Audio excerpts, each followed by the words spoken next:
अस्सलाम वालेकुम पाकिस्तान, आप देख रहे हैं स्पोर्ट्स बज़ में हूं हसैन लियाकत। आज बहुत सारी खबरें हैं जो हमने आपके साथ डिस्कस करनी है। सबसे पहली खबर, बड़ी खबर यह है कि खुर्रम शहजाद सीरीज़ से बाहर हो चुके हैं इंजरी के बायस। पसली में फ्रैक्चर हुआ जिसको चेक कराएगा। MRI रिपोर्ट के बाद यह फैसला किया गया कि खुर्रम शहजाद अब स्पेशल कंसल्टेंट के साथ रब्ता करेंगे और उसके बाद उनको रिहैब के लिए नेशनल क्रिकेट एकेडमी लाहौर भेजा जाएगा। एक और बुरी खबर है, इससे पहले भी बहुत सारे पाकिस्तान के जो पेसर्स हैं वो इंजर्ड हैं।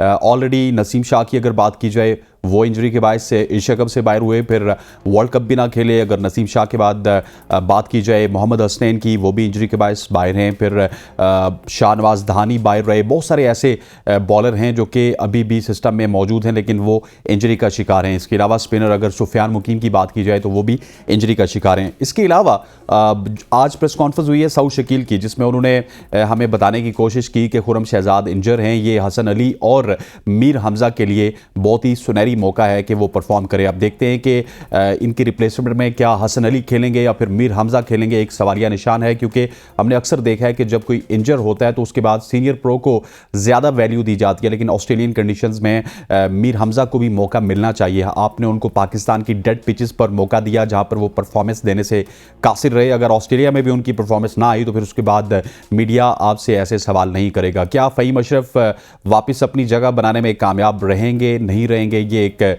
बहुत बड़ा सवाल है। क्योंकि उनके पास शायद कोई ऐसे मौके हैं, ऐसे ज़राए हैं, ऐसी ताकतें हैं, जादू की छड़ी है कि वो हमेशा से टीम के साथ आउट ऑफ नोवेयर आ जाते हैं। ना उनका कोई कॉन्ट्रैक्ट होता है लेकिन वो टीम के साथ परफॉर्म करते हैं। इसके अलावा सऊद शकील ने बात की बाबर आजम के हवाले से कि वो वर्ल्ड क्लास बैटर हैं, वो किसी भी वक्त कम बैक कर सकते हैं। सऊद शकील के मुंह में घी शक्कर, क्योंकि पिछले कुछ 15-20 इनिंग से हम देख रहे हैं कि बाबर आजम कम बैक करने का नाम नहीं ले रहे। बाबर आजम की फॉर्म से किसी को कोई मसला नहीं। जब भी वो आते हैं वो बेहतरीन कवर ड्राइव भी खेलते हैं, लेकिन उसके बाद एकदम से बाबर आजम अपनी चीपली विकेट गंवाते हैं और चले जाते हैं। इसी असना में बाबर आजम ODI नंबर 1 बल्लेबाज भी बने और मैं उम्मीद करता हूं कि उनके हवाले से ये जो खबरें आ रही हैं आउट ऑफ फॉर्म होने की, शायद वो एक इनिंग्स खेल के इसको रद्द कर देंगे। क्योंकि जब तक बाबर आजम के बल्ले से रन नहीं आएंगे बातें होती रहेंगी। ऑस्ट्रेलिया के माबेन जो टेस्ट मैच खेला जाना है पाकिस्तान और ऑस्ट्रेलिया का, वो 3 टेस्ट मैचेस की सीरीज़ का दूसरा टेस्ट 26 दिसंबर को मेलबर्न में स्टार्ट होगा। मेलबर्न में तैयारियां भी हो रही हैं। आज भी प्रैक्टिस सेशन हुआ है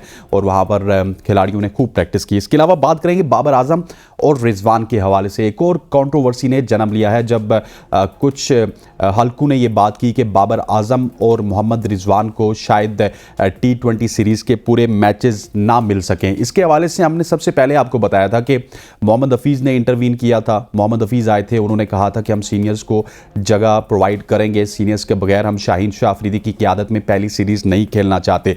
लेकिन अब जो है तमाम तर मीडिया हाउसेस, तमाम तर सोशल मीडिया पे आपको वही मौक़िफ़ नज़र आता है। लेकिन ये जो पोजीशन है कि कौन किस पोजीशन में खेलेगा, इसका फैसला ऑस्ट्रेलिया की सीरीज़ के बाद होगा। अगर अगले 2 मैचेस में भी आपके जो सीनियर खिलाड़ी हैं बाबर आजम, मोहम्मद रिजवान और इमाम उल हक, या फिर इमाम तो चले T20 का हिस्सा नहीं है, इनकी शक्ल में जितने भी सीनियर खिलाड़ी हैं, अगर वो परफॉर्मेंस अच्छी नहीं दे सके तो उसके बाद फिर बोर्ड फैसला करेगा, मैनेजमेंट फैसला करेगी, कोचिंग स्टाफ फैसला करेगा कि किसको किसकी पोजीशन पर खेलना चाहिए। अगर हमारे प्लेयर्स परफॉर्म करने में कामयाब हुए तो अभी भी player power Pakistan cricket team में मौजूद है और प्लेयर पावर जो है वो रहती है। जब वो परफॉर्म करते हैं तो वो फिर अपने नंबरों पर ही खेलते हैं। लेकिन अब जो खबरें आ रही थी उसको PCB ने भी कहीं ना कहीं तरदीद किया। अब ये खबरें आ रही थी कि 3 मैचेस में बाबर आजम और मोहम्मद रिजवान को खिलाया जाएगा। इसके अलावा साइम अयूब के हवाले से ये खबर आ रही थी कि वो 5 के 5 मैचेस में मुस्तकिल पाकिस्तान क्रिकेट टीम के ओपनर होंगे। फिर रिजवान और बाबर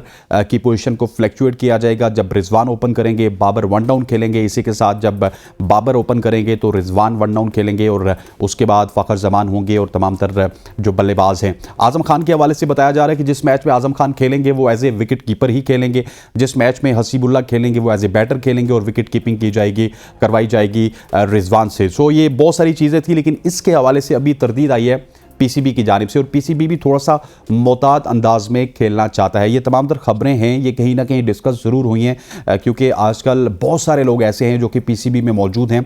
वो मीडिया से भी ऐसी चीज़ें डिस्कस करते हैं, वो सहाफ़ियों से भी ऐसी चीज़ें डिस्कस करते हैं, जिसके बाद बातें लीक होती है। लेकिन पीसीबी इस वजह से भी मोहतात है कि पीसीबी चाहता है कि अगले 2 मैचेस का पहले रिजल्ट आ जाए, उसके बाद वो फैसला करेंगे कि किसकी क्या पोजीशन होनी चाहिए। इसके अलावा बहुत सारी ऐसी चीज़ें हैं जो कि पीसीबी में कोई नई चीज़ें भी होने वाली हैं। आपने देखा होगा एक फ़ौज है इस वक्त पीसीबी में जो कि साबिक क्रिकेटर्स की है, रिसेंटली रिटायर क्रिकेटर्स की है। कोई हेड कोच है, कोई चीफ सिलेक्टर है, कोई बॉलिंग कंसल्टेंट है, कोई स्पिन बॉलिंग कंसल्टेंट है, और अजहर अली के हवाले से अब बताया जा रहा है कि शायद बोर्ड उनकी खिदमात भी ले ले। अब ये एक बड़ी अजीबोगरीब सी बात है कि बोर्ड जब रिटायरमेंट पे आता है तो वो हफीज़ से भी जल्दी रिटायरमेंट ले लेता है, अजहर अली से भी जल्दी रिटायरमेंट ले लेता है। आउट ऑफ नोवेयर उनकी रिटायरमेंट अनाउंस हो जाती है।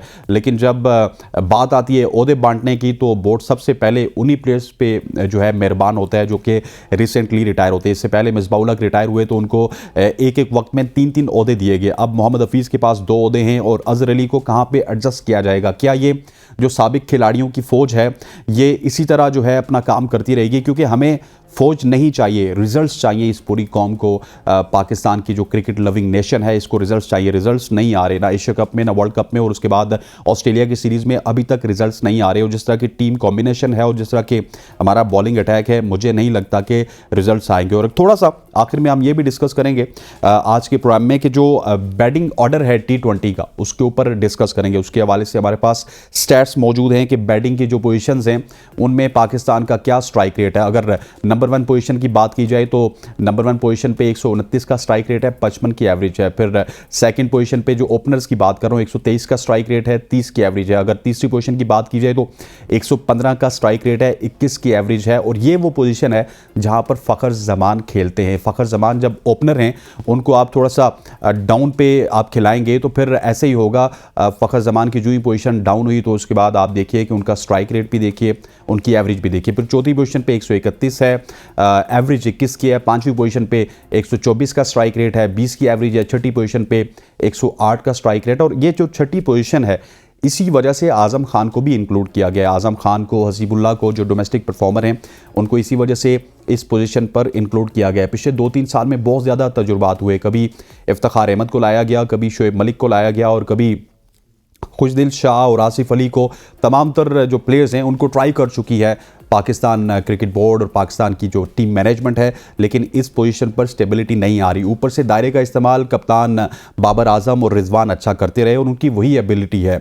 आज जो बहस चल रही है कि ओपनर्स जो है वो शायद उनको ओपनिंग की स्लॉट से नीचे हटा दिया जाएगा, ये कर दिया जाएगा, वो कर दिया जाएगा, तो ये ठीक बहस चल रही है। जब बाबर आजम और मोहम्मद रिजवान को आप उनकी स्लॉट से नीचे हटाएंगे तो उनमें पावर हिटिंग कैपेबिलिटीज़ नहीं हैं।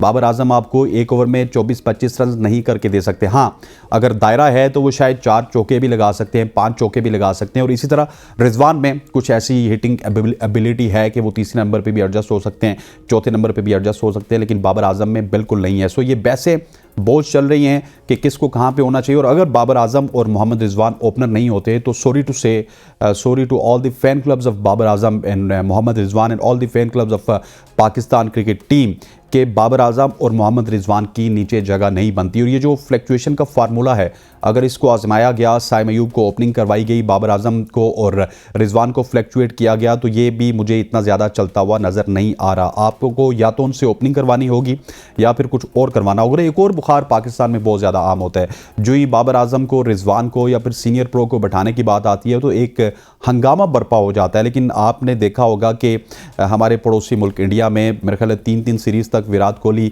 रोहित शर्मा इन कंपनी बैठे रहते हैं, लेकिन उसके बावजूद भी कोई शोर नहीं होता, क्योंकि ये टीम बनाने के इर्तिकाई मराहिल होते हैं। आपने अपने सीनियर्स को बैठाना होता है, आपने अपने बैकअप पे टीम बनानी होती है। लेकिन अनफॉर्चुनेटली हमारे जो सीनियर्स हैं वो जिम्बाब्वे के खिलाफ, नीदरलैंड के खिलाफ, श्रीलंका के खिलाफ खेलना पसंद करते हैं। और ये आज से नहीं, ये हमारे प्रोग्राम में हसन रज़ा साहब बहुत दफ़ा कह चुके हैं कि जो उस वक्त भी वसीम अकरम, वकार यूनस, इंज़मामुल हक, इस तरह के लोग होते थे, वो ऑस्ट्रेलिया और इस तरह की सीरीज़ में यंग टैलेंट को मौका देते थे। इस तमाम तर इशू पे बात करेंगे। आज हमारे साथ गेस्ट गेस्ट मौजूद, सीनियर स्पोर्ट्स जर्नलिस्ट भी हैं, आप इनके प्रोग्राम भी देखते रहते हैं। इस्मा असलम, इस्मा आपको खुशामदीद कहते हैं, thank you very much for joining us. इस्मा, अगर सबसे पहले बात की जाए खुर्रम शहजाद की, तो खुर्रम शहजाद एक मैच में बहुत ही अच्छे नज़र आए, लेकिन एकदम से वो इंजर हो गए, और ये बॉलर्स का इंजर होना एक सवालिया निशान भी है। शायद आपकी जो एनसीए है, आपके जो कोचिंग स्टाफ है, कि उनकी केयर उस तरह से नहीं की जाती कि एकदम से आपका कोई नया प्रॉस्पेक्ट आता है और अगले ही मैच में वो बाहर हो जाता है।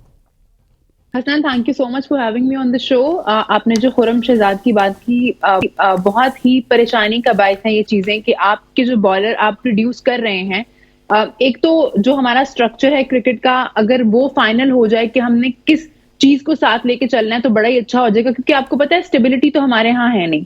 और जब स्टेबिलिटी नहीं होती, जब ये सारी चीजें बहुत सडनली एक साल में आपको पता है 3-4 चेयरमैन रहे, तो जब ये चीजें चेंज हो रही थी, हम लोग इस पे जाहिर है बात करते थे, और उस वक्त टीम क्योंकि थोड़ा बेहतर परफॉर्म कर रही थी तो हमें लगता था कि शायद नीचे उसका इफेक्ट उस तरह से दिखाई नहीं देता। बट आपको अब नजर आ रहा है कि जो ये रैपिड चेंजेस होते हैं, ये जो अननेसेसरी चेंजेस होते हैं, उसका क्या नुकसान होता है आपको पता नहीं है, आपका बैकअप क्या है, आप लड़के तैयार नहीं कर पा रहे हैं। और अगर आपको 2 प्रॉस्पेक्ट मिले ही मिले, आपको याद होगा पिछला भी जो 2019 वाला टूर था पाकिस्तान का, उस वक्त भी हमने डेब्यूटेंट खिलाए थे, नसीम शाह ने डेब्यू किया था उस वक्त, और उसके बाद अभी हम जब दोबारा ऑस्ट्रेलिया के टूर पे हैं तो भी हमें 2 नए लड़कों के साथ जाना पड़ रहा है। और सही है, एक आधा नया लड़का होता है, बट आपके पास सारी, अगर आप स्पिनर्स को देख लें, आप फास्ट बॉलर्स को देख लो, सब इंजर्ड हैं। अबरार जो हैं ओडीआई वर्ल्ड कप का हिस्सा थे, टीम में रिजर्व्स में थे, वो एक भी मैच नहीं खेला था उन्होंने, जाहिर है, और अभी वो टीम के साथ हैं, लेकिन वो इंजर्ड हैं, बिना कुछ किए बिना कुछ खेले वो इंजर्ड हैं। और फिर आप बात कर रहे हैं पेसर्स की, खुर्रम शहजाद, एक बड़ा क्लिप जो है वो चल रहा है, वायरल हो रहा है, क्योंकि हम लोग शायद उस चीज पे इतना ध्यान नहीं देते कि ये इसका फुट कहाँ लैंड कर रहा है, इसका एक्शन क्या है, क्या ये सही से लैंड कर रहा है या नहीं। लेकिन वो जुनैद खान जो हमारे क्रिकेटर हैं, जो खेलते रहे हैं तारा पाकिस्तान को, उन्होंने रिप्रेजेंट किया हुआ, बड़े शानदार बॉलर थे, उनका एक छोटा सा क्लिप मेरी नजर से गुजरा, जिसमें वो कह रहे हैं कि खुर्रम को आप देख तो रहे हैं वो अच्छा कर रहे हैं, बट आप देखेंगे कि कुछ ही मैच के बाद ये इंजर्ड हो जाएंगे। कुछ मैचेस तो गुजरे नहीं, बस एक ही मैच खेल पाए वो, और वो इंजर्ड हो गए। तो क्या ये जो लोग एनसीए में हैं, जैसे आपने जिक्र किया, जो बायोमैकेनिक्स को देखते हैं, जो खिलाड़ियों की फिटनेस को देखते हैं, वो इन पे काम नहीं कर रहे, वो क्या कर रहे हैं, ये बहुत बड़ा सवालिया निशान है। मुझे पता है कि हमारी पिचेस में और ऑस्ट्रेलिया में जब आप खेलते हैं तो जमीन आसमान का फर्क है। आपको पता है वहां पे जो ग्राउंड है, जो ग्रास वाला हिस्सा है, वो थोड़ा सॉफ्ट होता है, और जहां पे आपने लैंड करना होता है पिच पे, वो हार्ड होता है, उससे थोड़ा सा फर्क पड़ेगा। बट क्या ये चीजें जो क्रिकेट बोर्ड चला रहे हैं लोग, उनको ये चीजें पता नहीं है? उन्होंने ये ख्याल नहीं रखना तो किसने रखना है? क्या हमने ये ख्याल रखना है? तो बड़ी परेशानी का बायस है। एक तो आपकी टीम इतना बुरा खेल रही है, ऊपर से अगर एक लड़के ने परफॉर्म किया ही है तो वो भी इंजर्ड हो गया है। आपके सारे बॉलर्स इंजर्ड हैं, जो खेल रहे हैं वो इंजर्ड हैं, जो नहीं खेल रहे हैं वो इंजर्ड है। आप हसनैन थोड़े अर्से पहले तक इंजर्ड थे, अभी उनकी क्या जो है अपडेट है ये किसी को पता नहीं है। उसके बाद धानी जो थे इंजर्ड थे, उन्होंने कुछ ही डोमेस्टिक के मैचेस खेले। नसीम शाह जो है इंजर्ड हैं। उसके अलावा अभी वसीम जूनियर खेलेंगे तो उनका भी पता चल जाएगा कि वो कितना खेल सकते हैं। और खैर आप लाते किसको हैं, ये भी चीजें जो हैं वो अभी जाहिर डिस्क्लोज होंगी, अभी तो पता नहीं है कि किसको खिलाया जाता है खुर्रम शहजाद की जगह। बट बहुत ही परेशानी का बायस है। पाकिस्तान की क्रिकेट जो है ना वो बहुत नीचे जा रही है। और मैं बार बार ये बात करती हूँ कि एक ही खेल है हमारे पास जिसको हम प्यार करते हैं और जो थोड़ा सा देखा जाता है, जो फॉलो किया जाता है पाकिस्तान में, उसके साथ ना इतना बुरा नहीं करें आप लोग। जिन लोगों को जो जिम्मेदारियां दी गई हैं ना वो पूरी जरूर करें, अपना काम जरूर ठीक से करें। हर कोई अपना अपना काम ठीक से करने लग जाएगा ना तो ये सारा जो हमारी क्रिकेट है, ये जो स्ट्रक्चर है, ये जो चीजें इतनी खराब हो रही हैं, ये खुद ब खुद सही हो जाएंगी। ये चीज़ें खुद ब खुद सही हो जाएंगी। इस्मा असलम हमारे साथ मौजूद है। ख़वातीन औज़ात, यहाँ पर वक्त हुआ शॉर्ट सी कमर्शियल ब्रेक का। ब्रेक से आएंगे तो इस्मा से कुछ और भी पूछेंगे, न्यूजीलैंड सीरीज़ के हवाले से भी बात करेंगे, और बाबर आजम के हवाले से तो बात ज़रूर करनी है कि जिनके हवाले से सऊद शकील ने कहा है कि वो वर्ल्ड क्लास बैटर हैं और ज़रूर कम बैक करेंगे। Stay with us, welcome back to show. अब डिस्कशन को कंटिन्यू रखेंगे।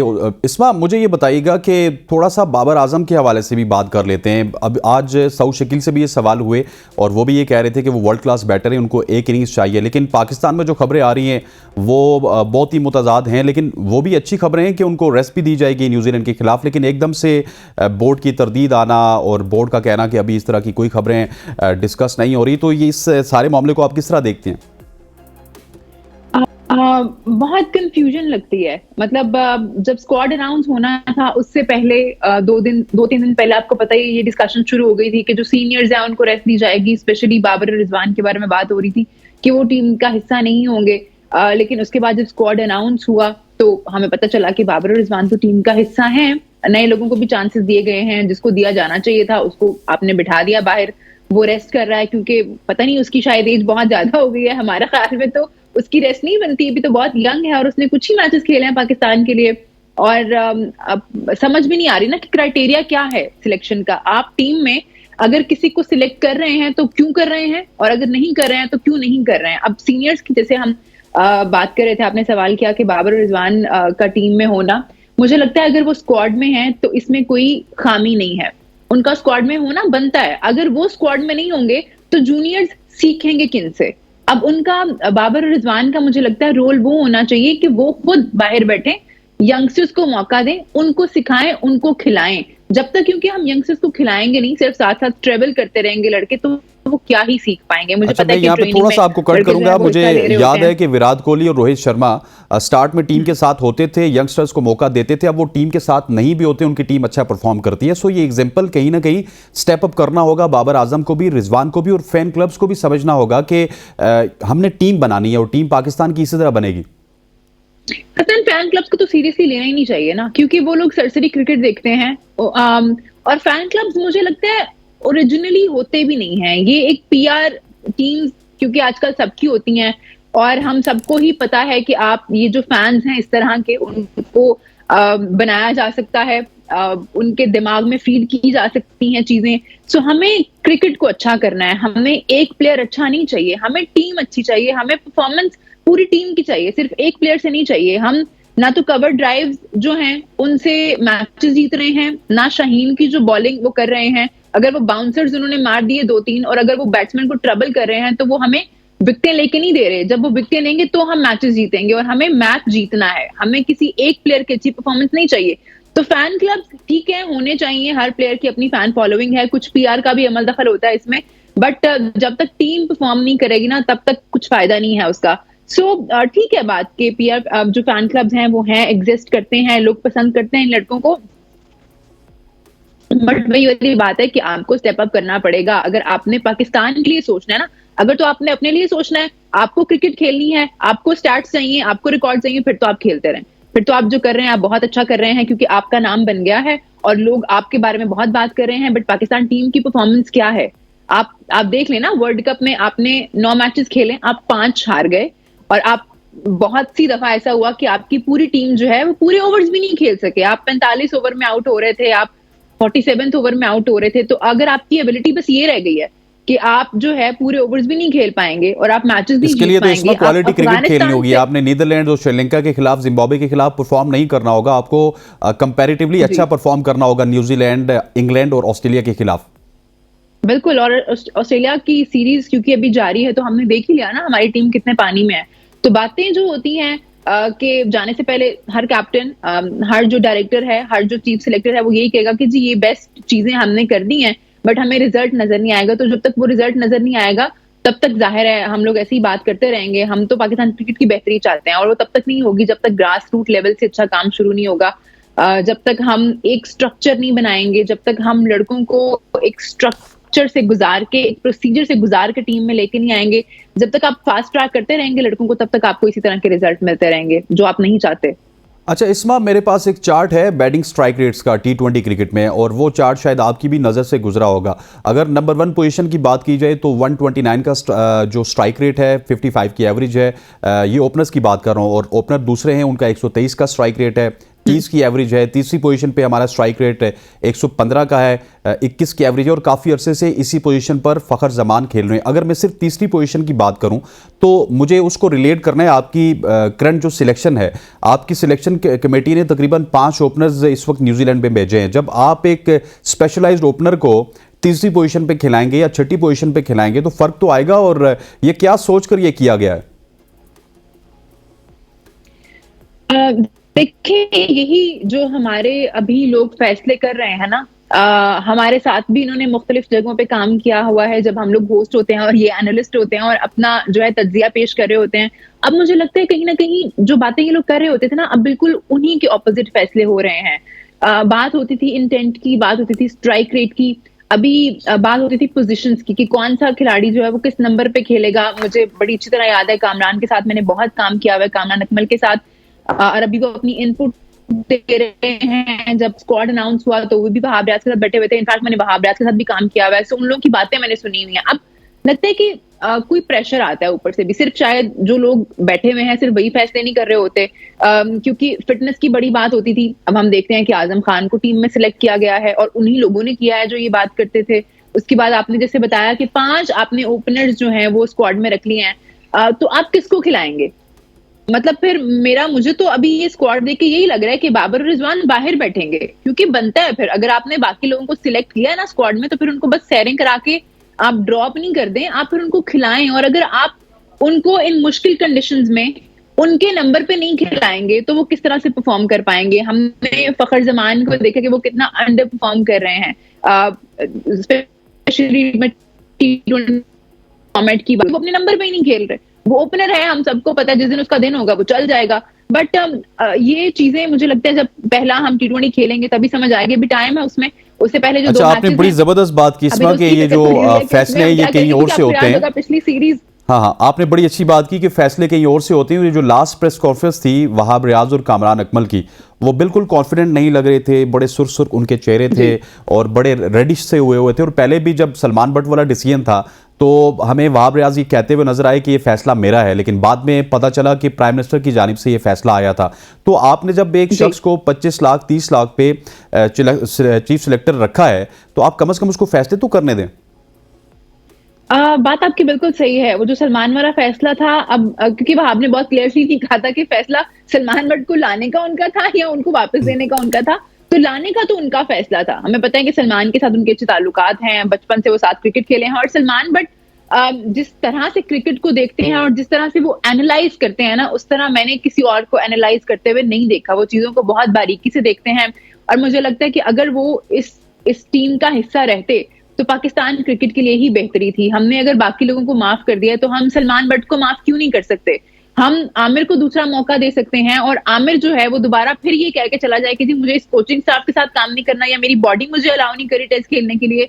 तो आप एक ऐसे इंसान को तो मौका दे रहे हैं जो दोबारा से नाशुक्री कर रहा है उस मौके की, लेकिन आप उस इंसान को मौका नहीं दे रहे जो इतने साल से क्रिकेट से जुड़ा हुआ है, जो डोमेस्टिक में कमेंट्री करते हैं सलमान, और हमने देखा कि वो बहुत क्लोजली देख रहे होते हैं। हमने किसी एक दो को मिसाल बनाना होता है ना, एक सलीम मलिक को मिसाल बनाया हमने और एक सलमान बट को बनाया। अनफॉर्चुनेट है ये।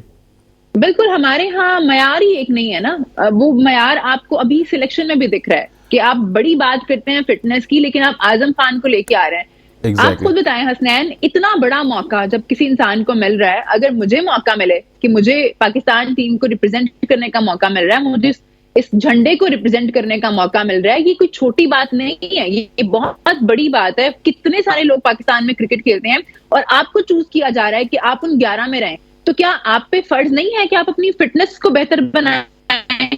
बिल्कुल। क्या आजकल के दौर में फिटनेस पे जाना या उस लाइफस्टाइल को अपनाना बहुत मुश्किल है? अगर मैं अपना सकती हूँ वो लाइफस्टाइल, अगर मैं जिम में जा सकती हूँ और मैं अपने खाने का ध्यान रख सकती हूँ, क्रिकेटर क्यों नहीं रख सकता? अच्छा, इसमें मुझे आखिर में क्विकली बताइएगा, आखिर में क्विकली बताइएगा कि जितने भी डिसीजंस हो रहे हैं कि किसने खेलना है, कौन ओपन करेगा, बाबर रिजवान के क्या फ्यूचर हैं, लेकिन जो आपने स्टार्ट में प्रोग्राम में बात की थी कि इस सिस्टम में कितनी स्टेबिलिटी है, क्या फैब के बाद यही सिस्टम होगा, यही सिलेक्टर होंगे? ये तमाम तर लोग, तो आपको पता है कि एक दिन में भी इनकी छुट्टी हो सकती है। नहीं, बिल्कुल स्टेबिलिटी कोई नहीं है, इसका कोई गारंटी नहीं दे सकता। ये सब लोग जो हैं, इन लोगों की कॉन्ट्रैक्ट्स भी अभी नहीं हुए हैं। आपको पता है ये जो लोग काम कर रहे हैं अभी, तो ये डेली अलाउंसेस पे काम कर रहे हैं। जनवरी की बात की गई थी कि हफीज का कॉन्ट्रैक्ट जो है वो जनवरी में होगा। अभी वो होगा या नहीं होगा, क्योंकि जो अभी चेयरमैन मैनेजमेंट कमेटी है ज़काशर साहब, वो तो कोई लंबी कमिटमेंट कर ही नहीं सकते। तो अभी तो उनका खुद पता नहीं है ना कि वो कब तक हैं। तो मुझे नहीं लगता कि अगर इलेक्शन हो जाते हैं फरवरी में और कोई गवर्नमेंट जो है वो नई फॉर्म होती है, किसी नई पार्टी की गवर्नमेंट आती है, क्योंकि हमें पता है ये पीपल्स पार्टी की सपोर्ट हासिल होती है ज़का साहब को और उनकी वजह से ही वो इस ओहदे पे हैं। तो अगर कोई और पार्टी आती है, पीटीआई आती है या पीएमएलएन आती है, तो फिर तो हमें नहीं नजर आ रहा ज़का साहब होंगे, फिर तो जाहिर है कोई और बंदा आएगा, फिर नई मैनेजमेंट आएगी और नई चेंजेस आएंगे। इस्मा, आपका बहुत बहुत शुक्रिया, thank you very much for joining us. ख़वातीन हज़रात, लाहौर से मौजूद थी इस्मा असलम, जो कि अपनी इनसाइट्स हमारे साथ शेयर कर रही थी। आज के प्रोग्राम से इतना ही। मुझे और मेरी प्रोडक्शन टीम को इजाज़त दीजिए। अल्लाह हाफ़िज़।